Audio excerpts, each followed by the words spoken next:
क्या आपको पता है कि भीष्म पितामह की मृत्यु के बाद उनके शरीर का क्या हुआ था? क्या आप जानते हैं कि महाभारत के सबसे महान योद्धा भीष्म पितामह की मृत्यु सामान्य नहीं थी और न ही उनका अंतिम संस्कार तुरंत किया गया था। कहा जाता है कि जब कुरुक्षेत्र युद्ध समाप्त हो गया और पांडवों की विजय हुई, तब भीष्म पितामह शरशय्या पर लेटे हुए थे। उनके शरीर में सैकड़ों बाण लगे थे, फिर भी वे जीवित थे क्योंकि उन्हें इच्छामृत्यु का वरदान प्राप्त था। युधिष्ठिर, अर्जुन और स्वयं भगवान श्री कृष्ण प्रतिदिन उनके दर्शन के लिए आते थे।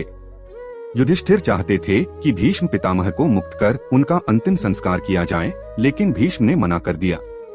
उन्होंने कहा कि जब तक सूर्य उत्तरायण में प्रवेश नहीं करता, तब तक मैं इस शरीर को नहीं छोड़ूंगा।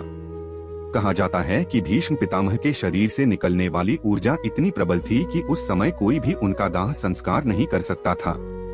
पृथ्वी तक उनके प्राणों का भार सहन नहीं कर पा रही थी। यही कारण था कि युद्ध समाप्त होने के बाद भी कई दिनों तक कुरुक्षेत्र का मैदान शांत और स्थिर बना रहा। जब सूर्य उत्तरायण में आया, तब भीष्म पितामह ने भगवान श्री कृष्ण की ओर देखा और मुस्कुराते हुए अपने प्राण त्याग दिए।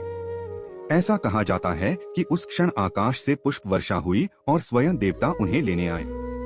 मान्यता है कि भीष्म पितामह का अंतिम संस्कार साधारण अग्नि से नहीं, बल्कि उनकी ही तपस्या की ऊर्जा से हुआ। कहा जाता है कि उनके शरीर ने स्वयं प्रकाश छोड़ते हुए पंचतत्व में विलीन होना स्वीकार किया।